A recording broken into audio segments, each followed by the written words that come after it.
نحمده ونستعينه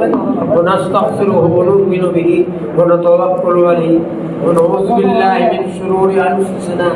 ومن سيئات اعمالنا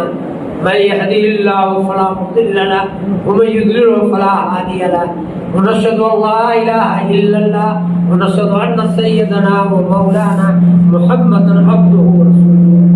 اعوذ بالله من الشيطان الرجيم. بسم الله الرحمن الرحيم. الذين آمنوا وعملوا الصالحات.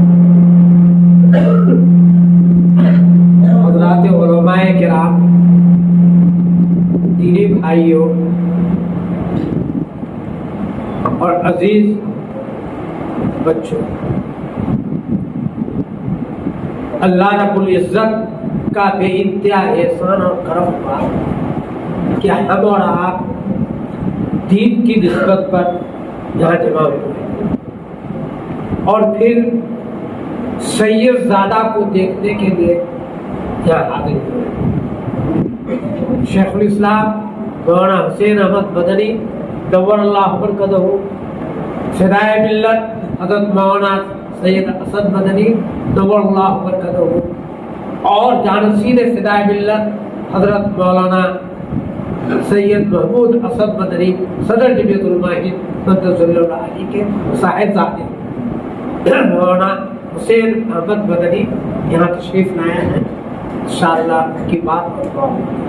انہیں کو دیکھنے کے لیے ہم جمع ہوئے. چند باتیں میں عرض کر دوں. اس وقت جو حالات پوشیدہ نہیں، ملک میں بھی اور بیرون ملک میں ہر جگہ ہم کو ستایا جا رہا ہے، پریشان کیا جا رہا ہے اور مختلف قسم کے الزامات لگائے جا رہے ہیں. اس سلسلے میں ایک حدیث قدسی اللہ کے نبی جناب محمد رسول اللہ صلی اللہ علیہ وسلم فرماتے ہیں کہ اللہ رب العزت قسم کھا کر کے کہتا ہے کہ میری عزت و جلال کی قسم. اللہ کو قسم کھانے کی ضرورت نہیں، لیکن بات کو پکی کرنے کے لیے ہمارے یہاں قسم کھائی جاتی ہے انسانوں میں. اس وجہ سے اللہ قرآن کے اندر مختلف جگہ اس کی بات کیا کرتا ہے تو تاکہ بات پکی ہو جائے اور لوگ اس کو مضبوطی سے یعنی عمل کرنا شروع کر سکیں. اللہ رب العزت اپنے جلال اور عزت کی قسم کھا کر کے کہتا ہے میں اللہ. یقیناً اللہ اللہ کا مقابلہ کوئی کر سکتا ہے؟ میں اللہ ہوں، میں خالق، میں مالک، میں رازق ہوں. یقیناً اللہ سب کچھ ہے، رزق وہی دیتا ہے، خالق پیدا وہی کرتا ہے اور مالک وہی ہے، سب کچھ ہے. اور پھر کہتا ہے کہ حکمراں کے قلوب، دل، وزراء کے دل، راجاؤں اور بادشاہوں کے دل میرے قبضے قدرت میں ہے. یقیناً رحمان کے دو انگلیوں کے درمیان انسان کے قلوب ہے. پھر اللہ رب العزت کہتا ہے کہ سن لو، جب تک میرے بندے میرے حکموں کو مانے گا اور میری نبی کی اطاعت کرے گا، پیروی کرے گا، اپنی زندگی کے اندر حضور کے طریقہ کو اختیار کرے گا، عبادات میں، معاملات میں، اخلاقیات میں، معاشرتی زندگی میں، ہر شعبے زندگی میں، پیدائش سے لے کر کے موت تک محمد رسول اللہ صلی اللہ علیہ وسلم کا طریقہ ہے. اور ہمارے لیے آئیڈیل قرآن کہتا ہے لقد کان لکم فی رسول اللہ اسوۃ حسنہ، کہ تمہارا آئیڈیل زندگی گزارنے کا یہود و نصارہ نہیں، مالدار لوگ نہیں، بادشاہ نہیں، بلکہ تمہارا آئیڈیل اور تمہارا نمونہ محمد رسول اللہ صلی اللہ علیہ وسلم کی ذات ہے۔ پیدائش کے وقت آپ نے کیا کہا، کیا کرنا چاہیے، کیسا نام رکھنا چاہیے، کتنے دن میں عقیقہ کرنا چاہیے، کیسی تعلیم دینی چاہیے، کیسی تربیت کرنی چاہیے، بالغ ہو جائے تو کس طریقے سے نکاح پڑھانا چاہیے، یہ ہے نا کہ پوری زندگی ہے۔ مر جائے تو کیسے کفن دینا چاہیے، کیسے غسل دینا چاہیے، کیسے قبرستان لے جانا چاہیے، کیسے قبر کھودنی چاہیے، کیسے رکھنا چاہیے، یہ تمام چیزیں ہوتی ہیں۔ پیدائش سے لے کر موت تک، خوشی سے لے کر کے غمی تک، راحت، آرام، چین، سکون، ہر حال میں اللہ کے نبی صلی اللہ علیہ وسلم نے عمل کر کے، کہہ کر کے امت کو ایک پیغام دے کر کے کیا ہے کہ اگر تم کامیابی چاہتے ہو دنیا اور آخرت کی تو وہ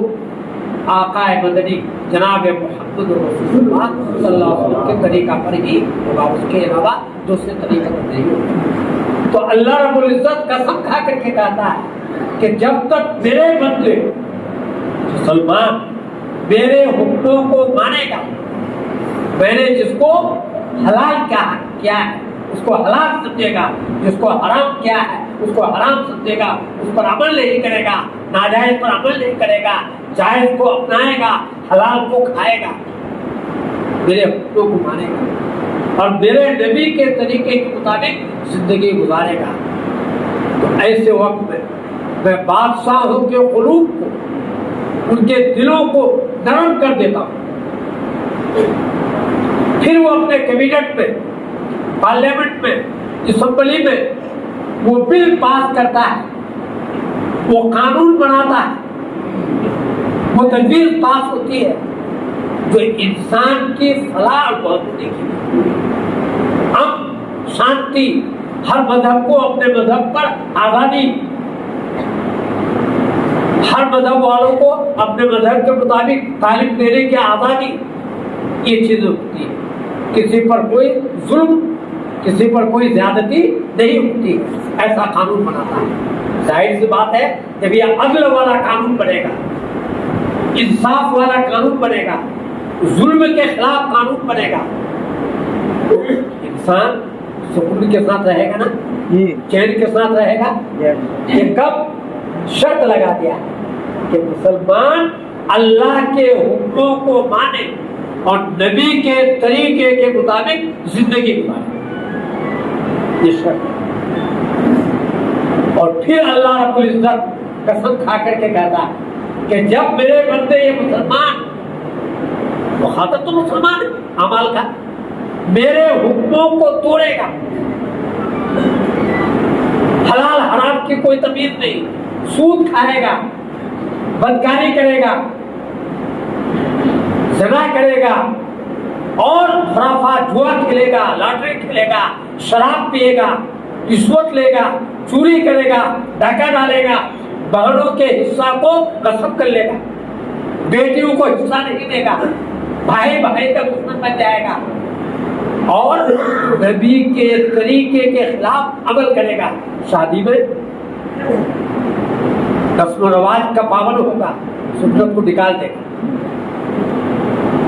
اور مختلف چیزوں میں عبادات نہیں کرے گا،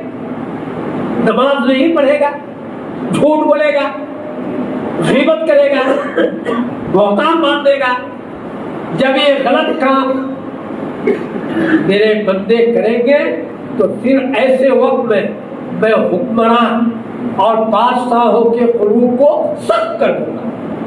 پھر وہ اپنے کیبنٹ میں، پارلیمنٹ میں، اسمبلی میں ایسا بل لائے گا جو اس پر ظلم کا، ناانصافی کا ہوگا۔ یہ کہا جائے گا کہ تم اپنے مدرسے میں تعلیم نہیں دے سکتے ہو، قرآن کے آیتوں پر پابندی لگانے کی کوشش کی جائے گی، مسلم پرسنل کو ختم کر کے ایک کنسٹیٹیوشن کوڈ لانے کی بات کی جائے گی، طرح طرح کا ظلم ہو رہا۔ تو میرے بھائی، اللہ رب العزت کہہ رہا ہے ایسے وقت میں مسلمان حکمران کو برا بھلا مت کہے، بلکہ اپنے اعمال کو درست کرے۔ ہم ہمارے صدر محترم حضرت مولانا سید محمود حسن مدنی مدد اللہ علیہ بارہ فرماتے ہیں حکومت کے بدلنے سے حالات نہیں بدلتے، اعمال کے بدلنے سے حالات۔ مسجدوں کو آباد کرنے والا بن جاؤ، بچوں کو دین کی تعلیم دینے والا بن جاؤ، قرآن پر عمل کرنے والا بن جاؤ، نبی کے طریقے کے مطابق شادی بیاہ کرنے والا بن جاؤ، شراب کو چھوڑنے والا بن جاؤ، جوا کو ختم کرنے والا بن جاؤ، تو پھر اللہ کی مدد آئے گی۔ ایسے وقت میں مسلمانوں کو اپنے اعمال درست کرنا پڑے۔ ہمارے آ گئے ہیں، میں صرف چند باتیں اور عرض کر کے میں رخصت ہوتا ہوں۔ میرے بھائی، محدثین نے اس حدیث کی تصریح کرتے ہوئے یہ فرمایا ہے کہ اگر حکمراں کے ظلم سے بچنا چاہتے ہو، اگر حکمراں کے ظلم سے بچنا چاہتے ہو، دنیا میں امن اور شانتی چاہتے ہو، بھائی چارگی چاہتے ہو، تو تم کو سب سے پہلے اللہ کے حکموں کو ماننا پڑے گا۔ دوسرا، نبی اکرم صلی اللہ علیہ وسلم کی سنت پر عمل کرنا پڑے گا، یہ چھوڑ دیا۔ اور تیسری بات، اپنے گناہوں سے توبہ کرنا۔ میرے بھائی، ہمارے گناہوں کے نوسط سے ہم جو گناہ کر رہے ہیں، ہمارے دلوں کے اندر کالا دھبا لگ گیا ہے۔ توبہ نہیں کریں گے پھر لگے گا، پھر گناہ کریں گے پھر لگے گا، اور ایک وقت ایسا آتا ہے کہ میرا قلب جو ہے کہ اندر دھبا ہی دھبا ہو جاتا ہے، ہر بات سمجھنے کی صلاحیت ختم ہو جاتی ہے، کان کے اندر ہر چیز سننے کی صلاحیت ختم ہو جاتی ہے، آنکھوں سے ہر چیز دیکھنے کی صلاحیت ختم ہو جاتی ہے۔ قرآن نے خود کہا ہے، بہت بڑا اللہ مار دیتے ہیں۔ کب؟ جب ہم گناہ کر کے کرتے کرتے پورے دل کو یعنی گناہوں کے پردے میں اور کالے دھبے میں رکھ دیں گے،